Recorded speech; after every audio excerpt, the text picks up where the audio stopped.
চর্চাকে বাংলার ঘরে ঘরে পৌঁছে দিতে হবে, নতুন প্রজন্মকে কবিতা চর্চায় উৎসাহী করতে হবে। সেই লক্ষ্য নিয়ে দীর্ঘদিন ধরে নিরলস কাজ করে চলেছেন পূর্ব মেদিনীপুর জেলার এগরার কবি মনতোষ আচার্য। শুধু নিজের লেখা নয়, কবিতাকে মানুষের জীবনের সঙ্গে জুড়ে দেওয়াই তার প্রধান উদ্দেশ্য। সেই লক্ষ্যকে সামনে রেখেই তিনি গড়ে তুলেছেন ৮৩টি কবিতা আড্ডাখানা। ৪টি জেলার মাটিতে ৯টি জেলায় কবিদের একত্রিত করে তৈরি করেছেন এক অনন্য কবিতা পাঠচক্র। কবিতা পাঠচক্র মূলত কবিতা চর্চার একটি মুক্ত বারান্দা। আমি এগরা শহরের মাটি থেকেই এই কাজটা শুরু করি 2014 সালে। 15 সালে মূলত সেটা আনুষ্ঠানিকভাবে উদ্বোধিত হয়।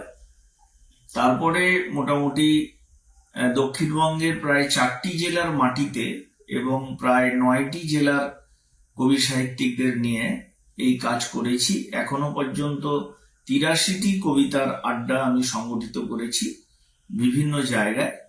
এই চর্চার মধ্য দিয়ে মূলত নতুনদের কবিতা চর্চার প্রতি আগ্রহ গড়ে তোলা, কবিতার পাঠ পরিসরকে ঋদ্ধ করা, এটাই আমার কাজ।